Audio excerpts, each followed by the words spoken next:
Hey guys, wanted to give you a quick walk around video tour of the 2004 Generation 2 Cirrus SR-22 G2, November 289 Sierra Bravo.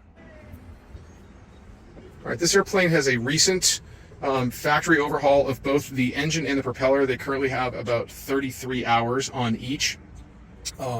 The airplane has just received a Cirrus Service Center, Factory Service Center annual as of June of 2023.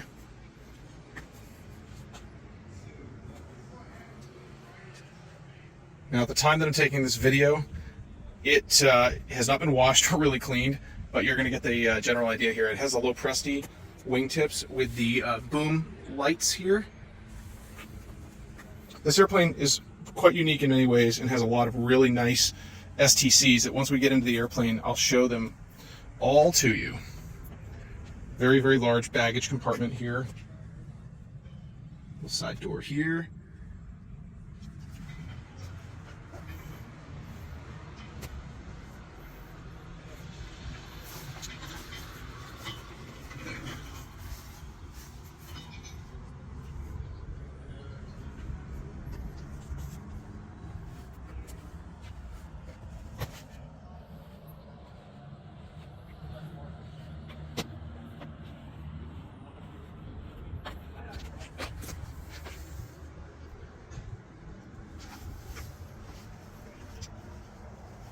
There's an LED landing light that was recently added. Now the cowling is on, but let's just take a quick look underneath the oil door. You can see that this is super, super clean. And the reason it's super clean is because it was just factory overhauled. Let's jump up into the airplane. I'll show you a little bit of what's going on inside. So this G2 has some interesting features. Let's start off with the basic stuff. It has the Avidyne Entegra PFD and MFD Flight Max Entegra. It has the electric standby backup instruments, rather. And notably, this airplane has received the Tamarack throttle mixture prop quadrant replacement. So with the SR-22s, they're noted for having a thrust lever that uses a cam system to connect the throttle and the prop, so you can never independently control the propeller. It's pretty useful for new pilots and for people who just maybe want a little bit less to manage, but this is actually the first SR-22 that I've seen with this Tamarack quadrant here. It's really quite neat. It allows you to obviously control, just like you would on any other high-performance airplane, or most other high-performance airplanes, the prop RPM independent of the manifold pressure. And it will allow you to control your fuel burn significantly better than you could otherwise. Not to mention, you can find that prop pitch resonance RPM that just smooths everything out really nicely. Another really cool thing that this has, there's the switch for the boom lights, the LoPresti Wingtips. Another STC that it has is the Surefly electronic ignition, and there's no key. It's a push button start here. This is the EIS and a Magneto. So this system here replaces one of the Magnetos with an electronic ignition system. So it's a push button start, and it's noted to give a really nice increase in fuel performance. So that's really nice. Now the avionics have been updated in this airplane. There's a PS Engineering PMA450 audio panel. It's a Bluetooth audio panel. It's got a charging port here, USB-C charging port. It has a GTN-650 touchscreen, WAAS navigator, and then the secondary navigator, Navcom. These are both Navcoms, obviously.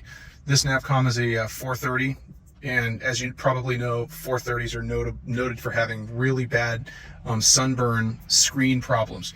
This either has a new screen or a perfectly good screen. So that's wonderful. So, you can continue to use this, even into the future without worrying about being able to read it. Next thing down in the stack is the digital autopilot, the Avidyne DFC-90, which is a slide-in replacement for the STEC 55X autopilot, which is an analog roll rate autopilot. They're pretty good. They're pretty reliable, but they are known for hunting and for a delay. They can't couple an approach right down to minimums, I don't believe. This, on the other hand, is a very high precision, very, very nice autopilot. It has indicated airspeed climb and vertical speed climb, altitude hold, GPS steering, full flight director integration, and it also has a straight and level button, which, you know, gets you out of a jam if you get spatially disoriented in IMC or any other situation, or God forbid, there's a situation where a passenger needs to take command of the airplane and get it out from an unusual attitude. Simple passenger resolution is to press that straight and level, brings the airplane back, and then they can stick it on altitude hold and theoretically call for help. Now, this airplane does have ADSB in and out using the Garmin GDL-88. The GDL-88 is ADSB in and out. It displays the traffic on both of these navigators, as well as on the multifunction device. Now, obviously, all this stuff is off right now. The masters are off. So next here, you have the analog gauges for manifold pressure and fuel flow and engine temp, oil pressure, voltage, amperage, so on and so forth.